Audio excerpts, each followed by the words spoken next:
My name is Sam Williams.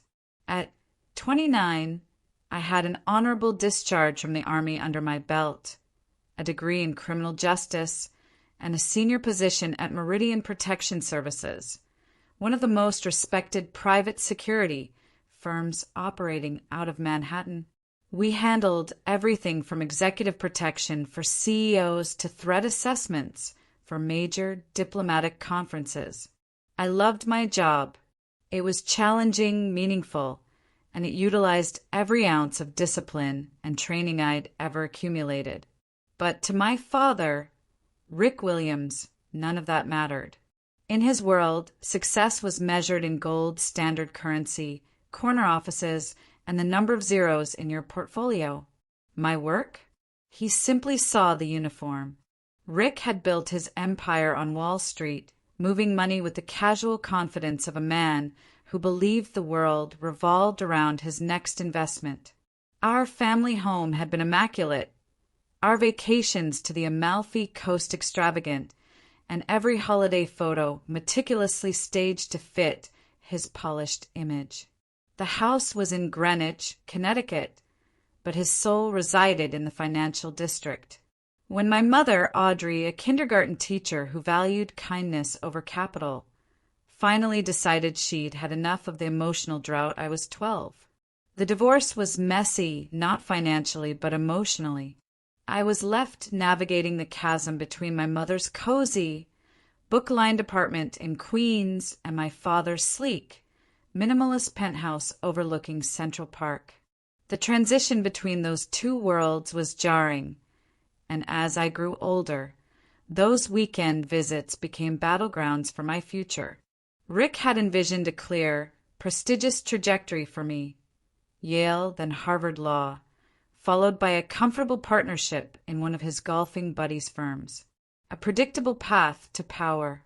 So when I announced my decision after high school, not college acceptance letters, but an enlistment contract, the silence in his polished living room was thick enough to suffocate me. The military, he had scoffed, the word tasting like dust on his tongue. Samantha, people from our background invest in the military, they don't join it. They certainly don't enlist. It was the ultimate dismissal, a clear statement that my ambition to serve was a failure of imagination. I enlisted anyway. For years in the Army taught me things no law school could. Discipline, decisive action, and most importantly, that my value wasn't contingent on his approval. After my discharge, I used the GI Bill to get my degree while working campus security, meticulously building a professional career in an industry I was genuinely passionate about. When I finally reached Meridian, I thought, this is it. This is success. My last assignment, leading security for a major international finance summit, had been a masterclass in vigilance, earning the firm industry-wide recognition and earning me a commendation. But when I told Rick about the promotion over a stiff holiday dinner, he simply nodded, changed the subject to the latest bond market fluctuations, and then, inevitably, introduced me to his friends in that single, crushing phrase, "She's just a security guard." That slight grimace he wore, it didn't just communicate disappointment, it communicated pity. That was the core of our estrangement. He pitied the life I was proud of. The tension was a silent weapon, and I was perpetually wounded by it. I had learned to internalize his disapproval, turning my achievements into armor. But armor is heavy, and sometimes a small part of me, the 12-year-old girl who just wanted her dad's nod, wished I could shed it and simply be seen. The wedding invitation arrived in a thick cream envelope, heavy with gold embossing. Richard Williams and L. Harrington request the honor of your presence at the Rosewood Resort in Boca Raton. L., wife number 3, was a socialite from an old banking family, a perfect accessory for Rick's meticulously curated life. My first instinct, the mature, self-preserving instinct, was to shred the invitation. But the smaller, 12-year-old voice whispered, maybe this time, Maybe this time he would see the professional, the accomplished woman, not the career mistake. It was a fragile hope, but enough to book the ticket. I knew with grim certainty that this weekend would either finally break our relationship or, impossibly, be the catalyst for something entirely new. I showed the invitation to my friend Alice over coffee, stirring my latte with a restless energy I couldn't quell. Alice, a sharp corporate lawyer who understood the Wall Street ecosystem well enough to despise it, immediately saw the challenge. "You should go," she insisted, her eyes gleaming with defiant optimism, but not to beg for approval. Go to own the room. Go to make him uncomfortable for his dismissiveness. I sighed, adjusting the bandage that discreetly covered a tiny scar from a previous assignment. He'll introduce me as his misguided daughter who chose a badge over a briefcase. He'll use security guard as a quiet punchline. We spent an entire day shopping, not just for a dress, but for a statement. We settled on a deep navy gown, elegant and understated, paired with simple silver jewelry, nothing flashy, nothing that screamed, "Look at me," but everything that whispered, "Competent." As I looked at my reflection, the faint flutter of hope returned. This time, I was coming armed with professional credentials, not just a diploma. I was a senior operative, a threat assessor, a protector. Maybe, just maybe, he would see that the protection I offered was worth more than the assets he managed. The night before, I called Mom. Audrey's voice was the balm I needed. His inability to appreciate your choices is his failure. Sam, not yours, she repeated, her voice warm and firm. You built a life that makes you proud. Hold on to that. I held on to those words as I packed my small overnight bag and prepared for the journey to the Rosewood Resort, a sprawling, excessive property in Boca Raton, Florida, that was Rick's kind of paradise, manicured, exclusive, and guarded. The resort sprawled across acres of pristine beach, all blinding white tents and extravagant floral arrangements that looked plucked from a magazine. The lobby was a symphony of designer fabrics and subdued chatter, a predictable assembly of Rick's social circle, men in tailored linen suits discussing hedge funds, women with perfect highlights and diamond tennis bracelets that could fund my annual salary. I felt instantly like an anomaly in my carefully chosen attire, the deep navy feeling too serious against the pastel and gold backdrop. Rick approached with Elle on his arm, the picture of a luxury lifestyle spread. Elle offered practiced, brittle smile that never quite reached her eyes, mentioning the rehearsal dinner was at 6. Rick's greeting was polite but distant, a quick, barely touching cheek kiss. They moved on quickly, already distracted by the arrival of a junior partner from Goldman Sachs. I was left standing alone, dismissed as swiftly as I had arrived. The rehearsal dinner was set in a private, ocean-view dining room, a sea of white linens and towering orchid centerpieces. The place cards, written in elegant calligraphy, directed me to a peripheral table, far from the head table where Rick and Elle were holding court. I was halfway through a glass of wine when the inevitable began. Rick appeared with an older couple, Mr. and Mrs. Peterson, banking royalty. "This is my daughter, Sam," Rick said, his tone utterly casual, his eyes already drifting away. "She's a security guard. Not a professional, not an operative. Not even a specialist. Just a guard.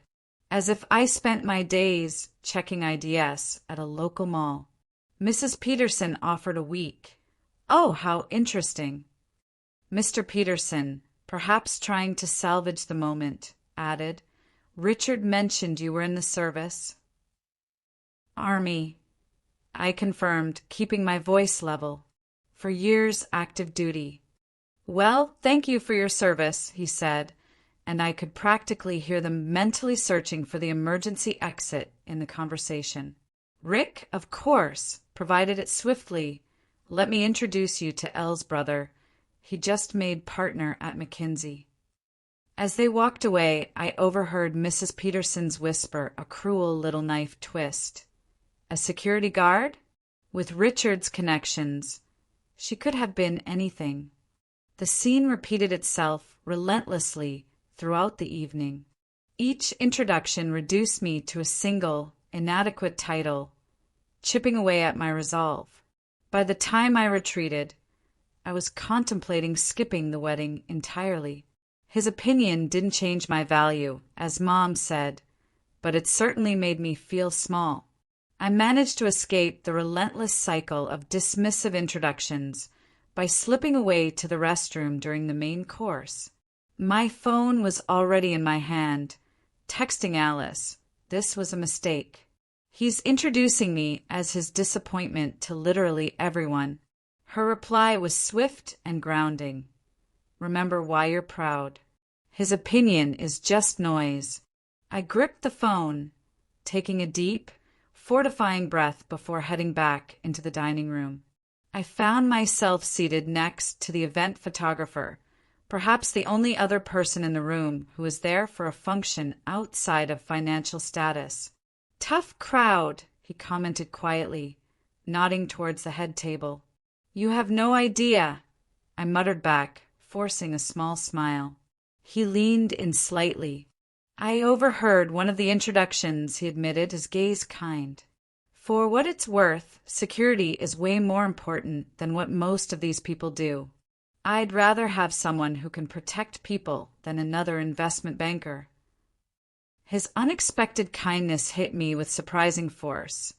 It was the first genuine appreciation I'd received all evening. I thanked him, and for the rest of the meal, I focused on staying clear-headed, sipping water instead of wine. I kept trying to find the tiny spark of hope I'd packed with my dress. The hope that maybe, tomorrow, the wedding day, would bring some kind of reconciliation. That maybe, if he saw me just as his daughter, the walls would crack.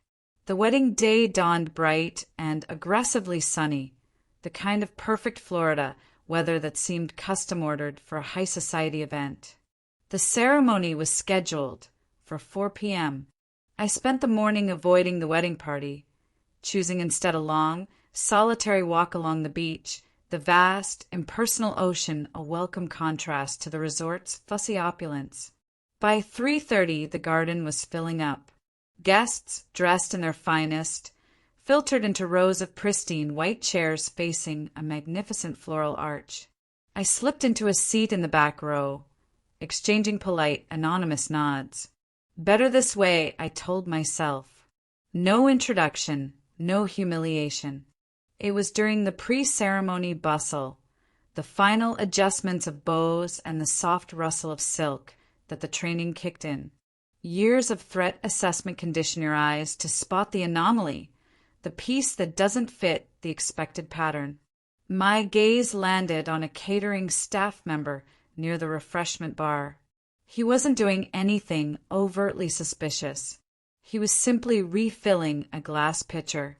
But his uniform looked ill-fitting, slightly too starched compared to the others. More importantly, his eyes moved in a way that professionals recognize. They weren't tracking service needs. They were scanning the crowd in a grid, assessing access points and potential targets. The way his gaze lingered on the heavy diamond necklaces and the Rolexes of the male guests was a subtle but undeniable red flag. Professional hazard. I tried to dismiss it. You see threats everywhere, Sam. But the nagging feeling persisted. I watched him briefly interact with 2 other staff members, one fiddling with a microphone near the arch, another adjusting the gift table. They, too, carried that same hypervigilance, an alertness that was completely out of place for someone balancing a tray of canapes.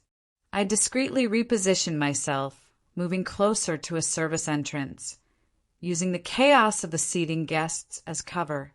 I noticed the first man, the pitcher refiller, slip inside a service corridor.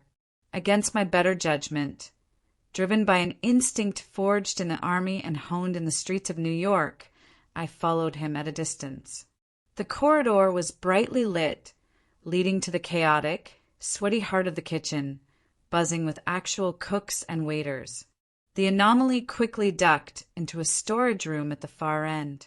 My heart started to beat faster, a professional rhythm of preparedness. I waited, pretending to look lost and muttering about needing the restroom, until the storage room door opened again. I immediately ducked behind a towering cart stacked with glassware just in time.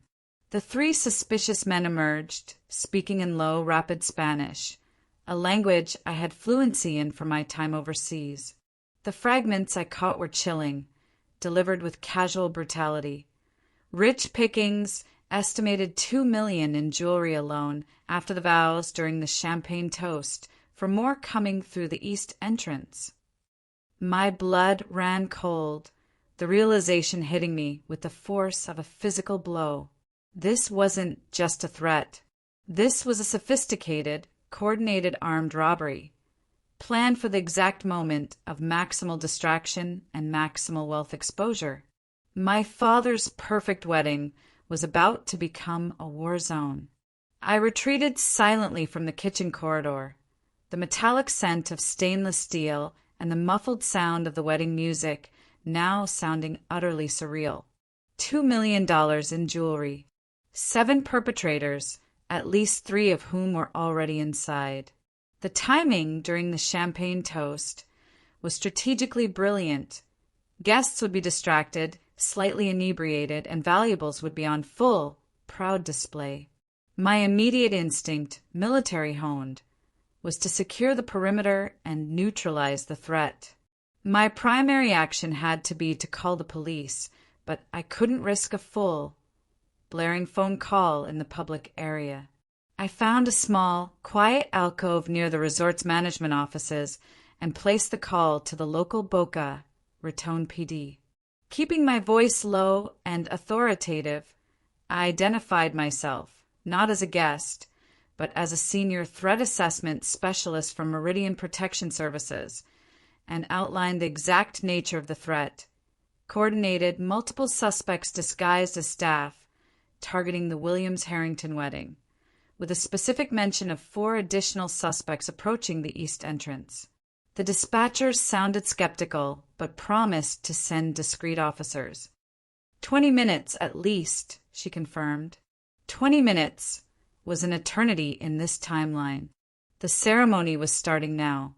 I hung up and immediately sought out the venue's security office, a small, unremarkable room tucked away next to the laundry chute.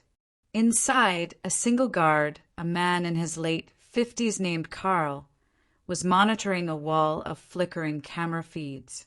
"I need to speak with your supervisor immediately," I stated, showing my Meridian, Idaho. The ID alone was often enough to cut through bureaucratic skepticism. There is a credible, active security threat to the Williams-Harrington event. It's an organized crew. Carl, thankfully, looked concerned rather than dismissive and called his manager. Within minutes, I was briefing Michael Jenkins, the head of resort security, a man who looked more accustomed to handling rowdy bachelor parties than organized crime.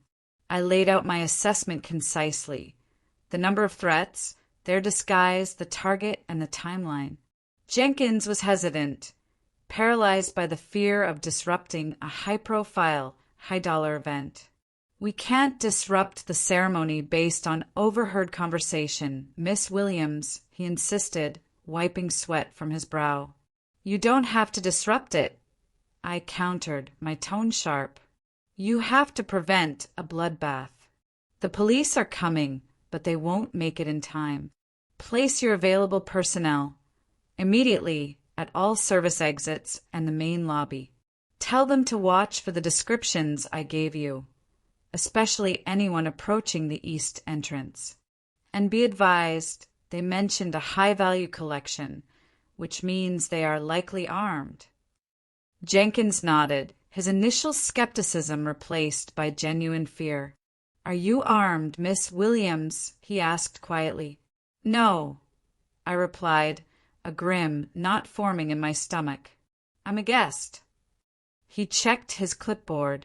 The father of the bride hired 2 armed, off-duty officers for the gift table. "That's good," I warned, "but the threat is 7 deep. They'll be outgunned and flanked. Focus on containment and communication. I'll head back to the ceremony and maintain visual confirmation." As Jenkins mobilized his meager team over the radio, I hurried back toward the garden. The wedding procession had begun. Guests were settled, the music was soft, and Rick stood at the floral arch, beaming as Elle, breathtaking in white lace, was escorted toward him. In that moment, seeing the genuine, raw happiness on my father's face, a look I hadn't seen directed at me in years, a sharp pang of sadness hit me. But I shoved it down. Sentimentality was a luxury I couldn't afford now. I slipped into a back row seat, my eyes no longer focused on the couple, but on the perimeter. I saw them, 2 unfamiliar men in catering uniforms, the ones I'd seen earlier positioning themselves near the gift table, moving with a deliberate, unnatural casualness. I discreetly texted Jenkins with their location and description. Then, slowly, I began to move toward the very back of the seating area, maintaining visual contact, using the lush garden foliage as a partial shield. As the officiant pronounced them husband and wife, and the applause began, my peripheral vision caught a 4th suspicious figure near the reception bar, adjusting his jacket. There was a faint, telltale bulge, a concealed weapon. My blood pressure spiked. I typed another urgent alert to Jenkins. The police hadn't arrived, and the situation was accelerating. It wasn't planned for the champagne toast later, as I had initially thought. They were staging now, ready to make their move. As the ceremony transitioned into the reception line, I had a split second to decide. Cause a scene and alert Rick, which might provoke the armed suspects into immediate violence, or hold my position and continue monitoring. Years of training screamed. Minimize collateral damage. I chose the latter, moving casually toward the closest suspect, preparing to do what I had been trained for, regardless of the cost to my father's perfect day. The transition was swift. The music swelled, servers appeared with trays of champagne, and guests surged forward, forming a receiving line, their attention entirely focused on Rick and Elle. The scene was picture-perfect chaos, exactly what the criminals had counted on. I monitored the 3 closest suspects, noting with alarming certainty that they were communicating via discreet, flesh-toned earpieces, high-level coordination. My phone remained silent. No update from the police. Jenkins's security team was in place, but they were vastly outgunned and clearly anticipating a subtle, post-ceremony snatch and grab, not an active armed assault. My military and threat assessment training told me that the point of no return had arrived. The signal was the first thing that broke the veneer of celebration, a brief, intentional power flicker, a calculated disruption to the venue's electrical system, designed to induce that crucial, chaotic moment of confusion. In that brief, disorienting second of darkness, I saw the suspect near the bar reach inside his jacket. "Gun!" I shouted, the single word cutting through the suddenly muffled music. I dove toward the nearest knot of people, pushing 3 guests down behind a thick marble planter. The armed man fired a shot into the air, a thunderous, sickening sound that instantly shattered the peace and replaced it with primal, guttural screams. "Nobody move!" the shooter commanded, his voice amplified by the sudden silence. "This is a robbery. Cooperate and nobody gets hurt." 2 more men immediately revealed weapons. One a sawed-off shotgun aimed menacingly at the ceiling. The others began moving, efficiently collecting valuables from terrified, frozen guests. I caught a glimpse of Rick and Elle, huddled together, Rick's arm instinctively around his new wife, his face a mask of shock and terror. One of the robbers approached them, his hand out, demanding Elle's prominent diamond necklace and Rick's watch. "Take it!" Rick stammered, his voice trembling as he fumbled with his expensive Patek Philippe. Elle, tears streaming, unclasped her choker. The robber snatched the jewelry, his eyes cold and predatory. From my position behind an overturned beverage table, I assessed the battlefield. 7 active shooters/robbers, at least 30 guests in immediate danger, and venue security wisely holding back, out of their depth. The police were still minutes away. An elderly woman near me, Mrs. Carmichael, the wife of a retired senator, began hyperventilating, her panic attack escalating into a desperate, ragged cry that drew the attention of the shotgun-wielding robber. He stalked toward her, weapon raised. "Shut her up!" he snarled at her elderly husband, who looked completely paralyzed by fear. "She needs her medication, please," the husband pleaded, his voice cracking. "I said, shut her up," the robber repeated, his weapon now pointed directly at the frail woman. The training I received, the most specialized kind, the kind you use when all protocols have failed, kicked in. I rose slowly from my cover, hands clearly visible, projecting an image of calm authority. "I am a medic," I lied, knowing the word medic often carries a mitigating professional weight. "Let me help her before she has a full cardiac event. You don't want a death on your hands." That's the difference between robbery and murder charges. The robber, caught off guard by the sudden professional dialogue, hesitated. He was a thief, not a killer, and my words struck the core fear of enhanced charges. He jerked the shotgun toward Mrs. Carmichael, but the focus was now on me. "Make it quick." I moved slowly, kneeling beside the woman while strategically positioning myself between her and the gunman. "Deep breaths," I instructed quietly, using the breathing exercises to stabilize her, while simultaneously cataloging the positions of every armed suspect in my peripheral vision. I also made sure to position myself near the blind spot of the service entrance. "I'm going to help you, and everyone else here," I whispered only to her. "Just focus on breathing." Mrs. Carmichael's companion squeezed my hand in silent, desperate gratitude. As I went through the motions of medical aid, I spotted the blue lights through a distant window. The police were finally on the resort property, still far from the scene, but close enough to be the catalyst. The robbers hadn't noticed yet. The leader, the one I had initially spotted, was now confronting Rick. He had the jewelry, but he wanted the ultimate prize.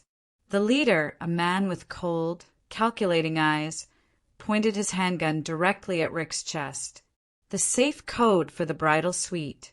Now, Rick, pale and defeated, stammered, I don't know it by heart. I need to check my phone." "No phones," the robber snapped, pressing the cold gun barrel against Rick's temple. It was the sight of Rick, the untouchable, arrogant titan of finance, reduced to a shivering, helpless man facing imminent death, that severed my last thread of hesitation. Whatever our years of bitterness, he was still my father, and I couldn't watch him die. I had the training, and now I had the clear window of opportunity. I made eye contact with Carl, the resort security chief, who was posted near the back corner. He had the look of a man about to throw up, but he was holding his ground. I gave him subtle, almost imperceptible nod, a signal drilled into me during my military days. Engage. I needed to draw the leader toward me, away from Rick, and closer to my designated intervention zone. "There's a master list of codes at the front desk," I called out, my voice clear and steady, drawing all eyes, especially the leaders, away from my father. "I work here. I know the resort protocols." The leader turned, suspicious but interested, momentarily forgetting Rick. "You work here doing what?" he challenged, approaching me. "Security," I said, rising slowly to my full height, making myself a confident, unyielding target. "I know the resort's secure areas." As he came within the perfect range, his focus entirely on my eyes, I acted. Years of advanced combat training, the close-quarters specialization Rick had scorned, took over. It was one seamless, fluid motion. I slapped his gun hand, twisting the weapon out of his control, simultaneously using his own forward momentum against him to deliver a precise, stunning blow to his solar plexus. He doubled over, gasping for air, the handgun clattering to the immaculate marble floor, where I immediately secured it. His accomplice, the shotgun man, reacted instantly, firing in my direction. I felt a searing, intense pain in my upper arm, a hot fire that ripped through the navy silk of my dress. But the instinct to survive and protect was stronger than the pain.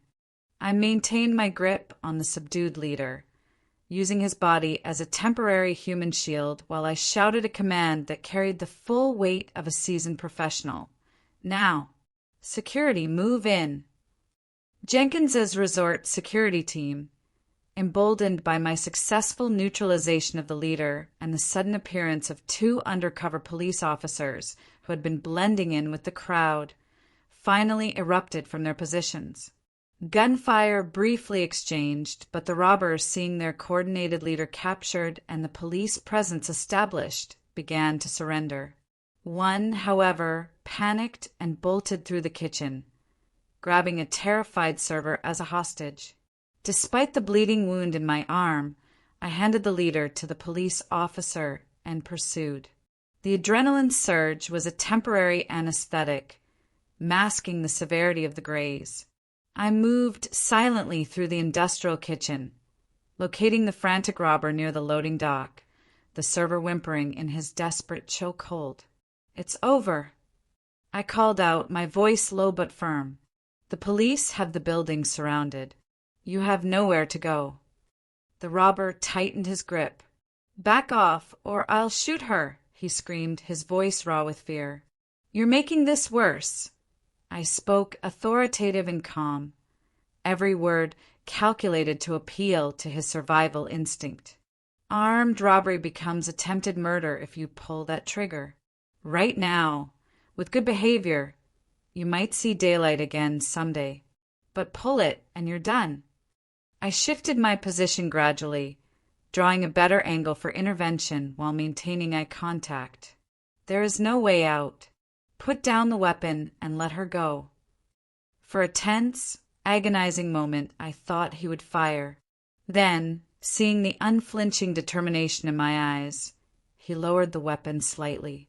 That momentary hesitation was all I needed. I lunged forward, deflecting his gun arm, freeing the hostage with a precise, military-grade strike to his wrist, and subdued him with a restraint hold I had perfected years ago. Police officers rushed in seconds later, securing the final suspect and checking my injury, which was now bleeding freely, staining the elegant gown crimson. "You need medical attention," one officer insisted. "Check on the guests first," I replied, pressing a kitchen towel against the wound. "There's an elderly woman in the reception area who needs a medic." Stumbling back into the reception area, the chaos had morphed into a scene of organized recovery. Police had all 7 suspects secured, and paramedics were attending to guests who were shaken, shocked, or injured. My father stood with Elle, talking to a detective, both looking ghostly pale and utterly shell-shocked. When Rick saw me, his face was a portrait of pure, unadulterated horror at the blood soaking my dress sleeve. "Sam, you're hurt," he gasped, rushing toward me. The first spontaneous, genuinely panicked concern I'd heard from him in years. "It's just a graze," I said, though the white-hot pain was beginning to intensify as the adrenaline receded. "Are you both okay?" Before he could answer, a paramedic intercepted me, insisting on examining the wound. As I was led away to a makeshift treatment area, I heard a guest whisper, "That's Richard's daughter. Did you see what she did? She took down the leader." The next hour was a blur. Police statements, antiseptic, and the sharp pull of needle and thread. The bullet had indeed only grazed my arm, requiring several stitches, but thankfully avoiding serious damage. As the paramedic worked, police officers came and went, offering their statements and expressing their amazement. "Miss Williams, if you hadn't identified the threat and acted when you did, this could have been a massacre," the police captain, a stern woman named Captain Reyes, told me. "This crew has hit 3 other high-profile events this year. They don't usually leave witnesses." I downplayed my actions, insisting I had only done what my training mandated. "Well," Reyes replied, a faint smile touching her lips, "not everyone with training has the guts to do it in a borrowed gown." Eventually, the commotion subsided. Guests were allowed to leave after giving their statements, though many lingered, buzzing with the drama. My father approached as the paramedic finished bandaging my arm, his voice subdued, stripped of its usual bravado. "The police said you saved lives today, Sam," he said, avoiding my eyes, looking at the fresh bandage instead, "including possibly mine and Elle's." Years of dismissal and disappointment were too heavy to be erased by one moment of crisis. I couldn't find the soft, forgiving words he probably wanted to hear. "I was just doing my job, Dad," I replied quietly, leaning back, suddenly exhausted. "Even if it is just being a security guard." His face flushed a deep, uncomfortable red at having his own words thrown back at him. Elle touched his arm, sensing the electric tension. "We are so incredibly grateful, Samantha," she offered, her voice genuine. "The police want to interview you again tomorrow for the official investigation. Will you come to the brunch?" Exhausted and emotionally drained, all I wanted was to shower and sleep, but I agreed simply to end the conversation. The reception was, of course, cancelled, the immaculate venue now a crime scene. As I left the resort, a local news crew was already setting up, interviewing shaky guests. I slipped past them, returning to my room alone, the throbbing in my arm a visceral, constant reminder of the choice I had made. The big question, the one that kept me staring at the ceiling, was whether saving his life would finally change his mind about mine. I woke the next morning to the persistent, insistent vibration of my phone. My arm throbbed, a dull ache that eclipsed the initial searing pain, and memories of the previous day flooded back with brutal clarity. I reached for my phone, scrolling through dozens of notifications. Alice had texted multiple times, worried, ecstatic, and demanding details. My boss, Martin Chen, had called twice, leaving messages that brimmed with company pride and relief. Even former military colleagues, scattered across the country, had somehow heard the news and reached out. The most surprising notification was a voicemail from my mother, Audrey. "Honey, I just saw what happened on the morning news. Call me as soon as you can. I'm so proud, but so worried too." News? I had actively avoided the reporters yesterday, but apparently the story had already erupted. I turned on the hotel room television, a massive, flat-screen piece of technology Rick would appreciate. A local channel was running a breaking segment. Attempted armed robbery at luxury resort wedding foiled by security expert. 7 suspects in custody after dramatic intervention by wedding guest. Identified as security professional Sam Williams. I watched in disbelief as shaky cell phone footage, captured by a guest who likely forgot they were recording, showed brief, chaotic snippets of the incident, me, rising from behind the table, the flash of the disarming move, the swift action. The segment cut to interviews with guests, their accounts growing increasingly dramatic and heroic. "She moved like something out of an action movie," one guest gushed, his expensive shirt slightly rumpled. "She saved the elderly couple and then took down the leader right as he was threatening the father of the bride." Another segment featured Captain Reyes at a press briefing. The quick thinking and courageous actions of Ms. Williams prevented what could have been a tragic outcome. Thanks to her, these suspects are now in custody, facing numerous felony charges. I muted the television, feeling strangely detached from the person they were describing. In truth, I had just relied on my training. The alternative, standing by while my father and others died, was never an option. The bandage on my arm needed changing. The luxurious hotel room felt suffocating. Despite my deep reluctance to face my father and his society friends, I knew I needed to attend the brunch to give my official statement to the detectives and then leave for good. After a careful shower, I dressed in the only other outfit I had packed, a simple, sharp black pantsuit, a stark contrast to the flowery dresses of the other guests. The jacket felt awkward over my bandaged arm, a silent, painful trophy. The brunch was set in a smaller, quieter room, the atmosphere subdued compared to yesterday's lavish preparation. Guests picked at buffet offerings while discussing the drama in hushed, excited tones. Elle spotted me first, her usual polished demeanor showing cracks of genuine gratitude. "Sam, thank you for coming," she said, quickly approaching. "How is your arm?" "It will heal," I replied simply. "I understand the detectives wanted to speak with me again." "Yes, they should be here soon," she confirmed. Then she hesitated, adding, "Rick, he's been trying to explain to everyone how proud he is of you. It's all been such a shock." I nodded, feeling an immediate wave of cynicism. After years of active dismissal, my father's sudden pride felt utterly hollow, a predictable reaction to public acclaim, not a genuine appreciation of who I was. As I made my way to the buffet, I noticed the stares and whispers following me. Guests who had barely acknowledged my existence the day before now watched me with newfound interest. I spotted Rick holding court at a table near the window, surrounded by his closest associates. He seemed to be midway through a story, gesturing emphatically. As I approached, I caught the tail end of his words, delivered loudly enough for nearby tables to hear.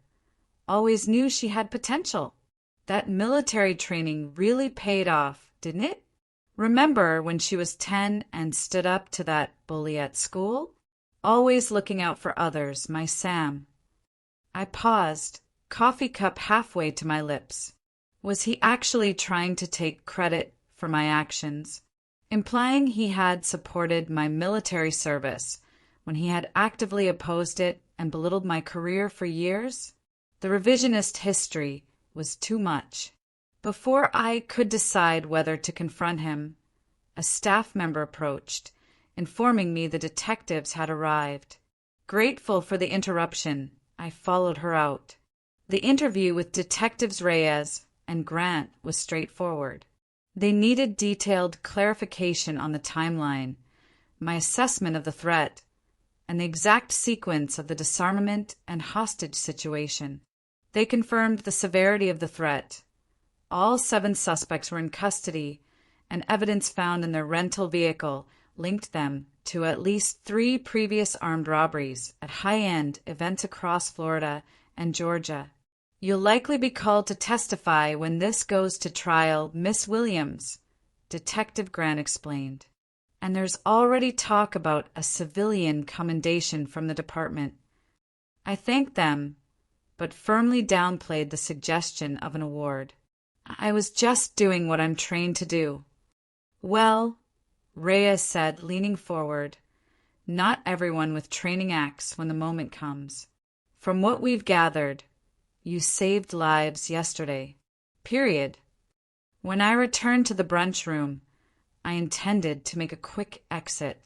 Statement given, appearance made, time to catch the next train back to New York. Rick, however, had other ideas. "There she is," he called out as I entered, drawing all eyes in the room to me. The hero of the hour. I forced a polite, pained smile. Rick approached, slinging an arm around my shoulder in a public display of affection that felt entirely foreign after years of emotional distance. "I was just telling everyone how you've always had this protective instinct," he boasted, loud enough for half the room to hear. "Always looking out for others, my Sam." The sheer audacity of his selective memory was overwhelming. I carefully extracted myself from his grasp. "Dad, I should really get going. I have a train to catch." "Nonsense. You can't leave yet. People want to hear about your security work now." The way he pronounced security work was different now. Not dismissive, but almost boastful, as if my career had only just become acceptable because it had reflected positively on him. The resentment was a bitter taste in my mouth. I was spared from having to respond by a sudden commotion near the bar area. Someone had turned up the volume on the mounted television, which was now showing a national breaking news segment. "We have more details on yesterday's dramatic foiling of an armed robbery at the Rosewood Resort," the anchor was saying. "The security expert who intervened has been identified as Sam Williams, a decorated military veteran currently employed by Meridian Protection Services." The screen switched to a professional, high-resolution headshot of me from Meridian's website. Then it played the venue's security camera footage, high-quality close-up. There I was, moving with decisive, professional purpose as I disarmed the lead robber and coordinated the response. A hush fell over the brunch room. The segment continued with law enforcement interviews, praising my precise, calculated actions. Then came the shocking moment I hadn't expected.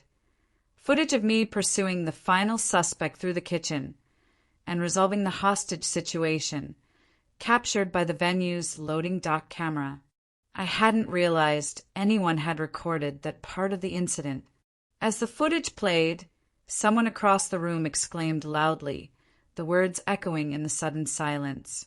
"Holy cow! She's on CNN." All eyes swiveled from the television screen to me, standing frozen near the doorway. I watched my father's reaction. He stared at the screen, his champagne glass slipping from his fingers and shattering on the marble floor with a sharp, echoing crash. The sound seemed to break something in the room's atmosphere. The news anchor continued, oblivious. "According to police, this criminal organization has been targeting high-profile events for months.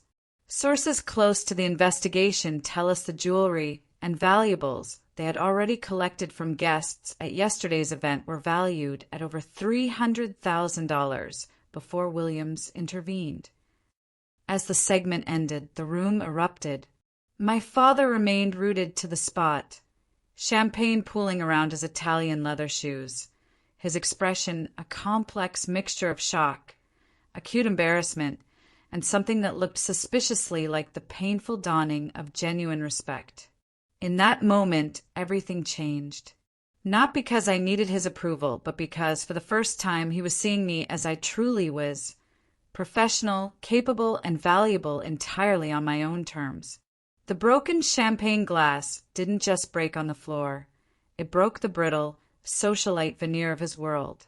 The polite society facade had shattered along with Rick's champagne glass. Guests who had barely given me a polite nod the day before now descended with effusive praise and probing questions about my work. "Is it true you were decorated in the Army?" one of Rick's business associates asked, his voice thick with admiration. "Meridian? They handled the security for the governor's inaugural ball, didn't they?" Another questioned. The news had given me a public identity far grander than security guard, and suddenly I was the most interesting person in the room. I answered politely but briefly, intensely uncomfortable with the attention. I had prepared for dismissal, not this sudden, overwhelming lionization. Rick hadn't moved from his spot. Elle stood beside him, whispering something into his ear as he continued to stare in my direction, his expensive shoes now being carefully avoided by a passing waiter. "If you'll excuse me," I said to the crowd, my voice firm, "I need to speak with my father." As I approached him, I saw something I'd rarely witnessed. Rick Williams, the master orator of the boardroom, utterly at a loss for words. He opened his mouth, closed it, and stood there, uncharacteristically uncertain. "Dad," I said simply. "Sam," he replied, his voice unusually rough, almost a whisper. I didn't realize. The news report says you're up for a Civilian Bravery Award." "So I confirmed," I said, my tone flat, though that was never my intention. "And you work for Meridian," he continued, slowly processing the information. "They are the top firm in the industry." "Yes, for 3 years now," I countered. "I mentioned it at Christmas dinner last year, but you were busy discussing the stock market with Uncle Robert." He had the grace to look genuinely embarrassed, a rare sight. "I see." Elle squeezed his arm. "Richard, perhaps you and Sam should talk privately." He nodded, motioning toward a quiet bar on the resort's top floor, away from the remaining guests. We walked in silence, the entire room's attention divided between us and the television, which was now showing follow-up coverage about the foiled robbery. "The news is saying you saved lives," Rick finally said once we were relatively alone, his voice heavy, "including mine and Elle's." "I did what needed to be done," I replied evenly, refusing to give him an easy out. "I've been," he hesitated, searching for the right words, "too uninformed about your career." Uninformed? I couldn't help the edge that crept into my voice. "Dad, you've been actively dismissive. You introduced me as just a security guard to everyone at this wedding." He winced visibly. "I didn't understand the nature of your work." "You never asked."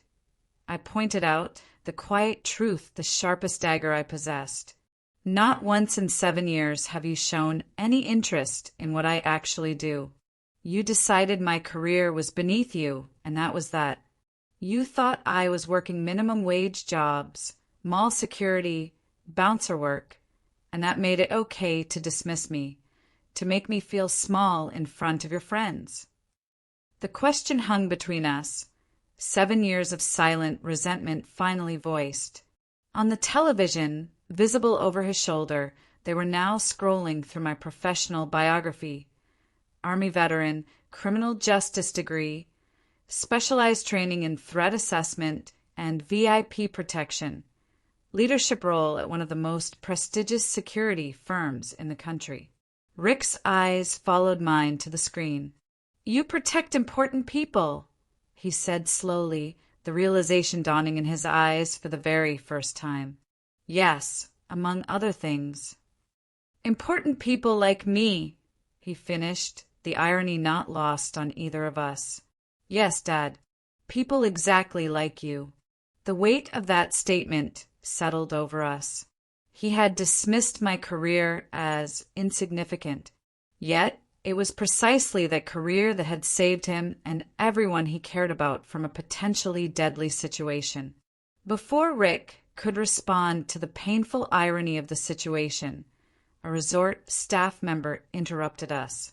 "Miss Williams, there are some major media representatives asking to speak with you. The manager wanted to check if you're willing to make a statement." I shook my head immediately. "Please tell them I am not interested in interviews at this time." After the staff member left, Rick looked at me with a newfound curiosity. "You don't want the publicity? It could be great for Meridian and for your career." My career is doing fine without it, I replied, folding my arms, the gesture tight around my bandaged elbow. I didn't intervene yesterday for recognition. Then why did you? He asked. The question was not an accusation, but genuine, profound interest, a quality I had never heard in his voice directed at my professional life. Because it was the right thing to do. Because people were in danger.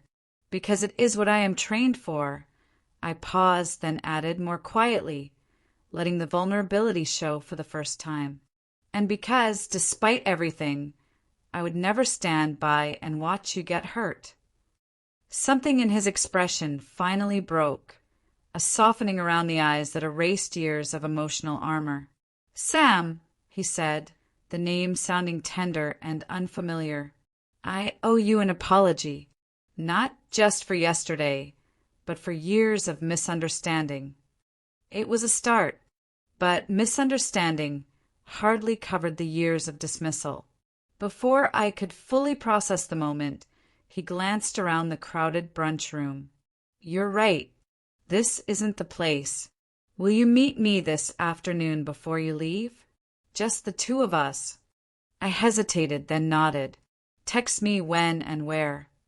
A few hours later, I was walking into a quiet, exclusive bar on the resort's top floor. It was deserted, offering a panoramic view of the Atlantic Ocean, a world away from the crime scene below. Rick was already there, sitting alone at a corner table. 2 untouched drinks sat on the table. Club soda with lime, he said, nodding toward one of the glasses as I approached. I remembered you don't drink on duty, and I figured with everything that happened. Thank you. It was a small thing, but a significant, tangible piece of thoughtfulness I hadn't expected. We sat in awkward silence, the crashing of the waves the only sound between us. I watched more of the news coverage after you left, he began, his gaze fixed on the ocean. They interviewed some security expert who explained exactly what you did, how you recognized the threat pattern, how you positioned yourself strategically, how you used minimal force to maximum effect. He shook his head, a gesture of wonder. It was like hearing about a stranger, except it was my daughter. That is the problem, Dad, I said, finally ready to tear down the last wall. I have never been a stranger. I have been right here all along. You just never looked. He flinched. I deserve that. This isn't about what you deserve, I replied, my voice measured. It's about recognition. Basic human recognition of who I am and what matters to me. He nodded slowly. I always thought I knew what was best for you. The path that would give you the most opportunities, the most security. Financial security is not the only kind of security, I pointed out. And following someone else's dream is never as fulfilling as pursuing your own. I see that now, he admitted, taking a deep breath. Yesterday, when that man had a gun to my head, do you know what I thought about? Not the firm, not the stock portfolio, not the vacation homes. I thought about you and your mother, and how I had wasted so much time on things that suddenly did not matter at all. He paused, his voice trembling slightly, and then there you were, stepping up, taking control of a situation that had professional security guards backing away. You were magnificent, Sam, not because you were on the news, but because you are completely yourself, confident, capable, calm under pressure. He finally looked at me, his eyes wet. I have never been prouder in my life, and I have never felt more ashamed of how little I have understood or supported you. The words were an emotional punch, the apology I had longed for, delivered 7 years late, but utterly sincere. The sincerity of Rick's apology resonated deep within me, touching the bruised, hidden part of me that had carried his disapproval for years. Part of me wanted to simply accept the validation and move on, but the professional in me, the part that valued clarity and truth, knew that if we were ever to build a real relationship, honesty had to be absolute. Dad, I appreciate that. I really do, I said, my voice softer now. But I need you to understand something crucial. I didn't become who I am overnight. I didn't suddenly transform into someone worthy of your respect because I was on the news or because I prevented a robbery at your wedding. I have been this person all along, dedicated, skilled, committed to something I believe in. The only thing that changed was your perception. He nodded, accepting the truth without protest. You are right, and I can't take back the years of dismissal or the damage that caused. I can only tell you that my eyes are open now, and I would like the chance to really know my daughter, the real one, not the one I imagined you should be. That would be a start, I acknowledged. He even managed a small, wistful smile.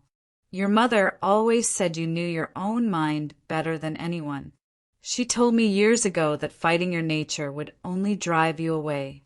She was right about that, as she was about many things. The conversation was interrupted again, this time by a call on my cell phone. It was Martin Shen, my boss at Meridian. I excused myself and stepped out onto the balcony, overlooking the vast blue ocean. Sam, are you okay? Martin asked immediately, his voice a mix of relief and excitement. I just saw the full report. Unbelievable. I'm fine, I assured him. Minor injury, nothing serious. The company wants to issue a formal statement about your actions. The phones have been ringing off the hook with media inquiries and, more importantly, new client interest.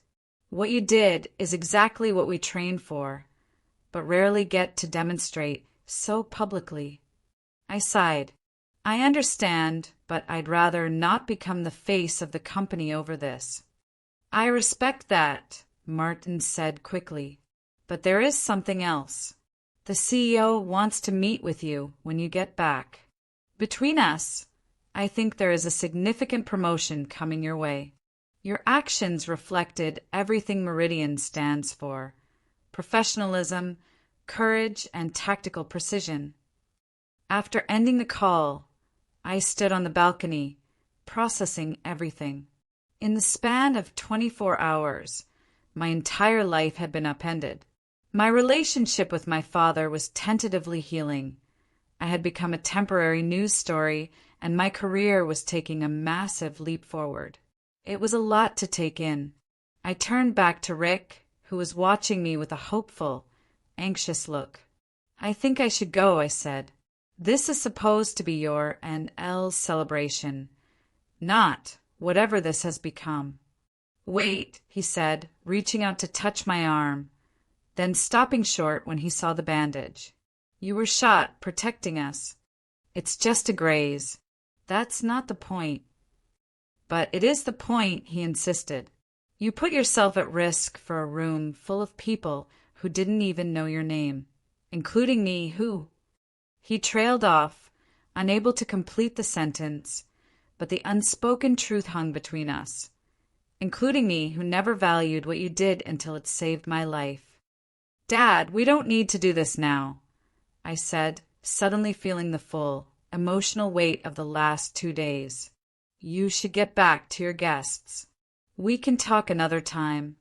No, he said firmly. We have put off this conversation for too long already. I have put it off. He looked around the empty, opulent bar. But you are right.